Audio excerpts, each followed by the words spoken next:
Arema dan Polres Malang sebenarnya meminta laga lawan Persebaya kick-off sore hari.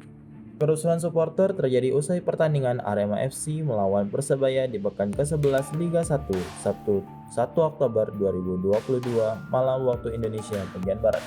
Tercatat, sebanyak 127 orang tewas akibat kejadian yang berlangsung di Stadion Kanjuruhan, Kabupaten Malang tersebut. Sebenarnya, Arema FC dan Polres Malang meminta laga yang bertajuk Derby Jawa Timur itu berlangsung sore hari pada pukul 15.30 waktu Indonesia bagian Barat. Alasan keamanan para supporter menjadi salah satu landasan Arema meminta jam kick-off dimajukan. Namun, PT LIB selaku operator kompetisi menolak pengajuan majunya jam kick-off. Tak ada alasan yang pasti mengapa PT LIB menolak permintaan dari Arema FC. Kerusuhan pecah usai pertandingan Arema FC versus Persebaya Surabaya dalam lanjutan Liga 1 2022-2023 yang berkesudahan dengan skor 2-3 pada Sabtu 1 Oktober 2022. Kerusuhan berubah menjadi kepanikan usai polisi melepaskan tembakan gas air mata di Stadion Kanjuruhan Malang.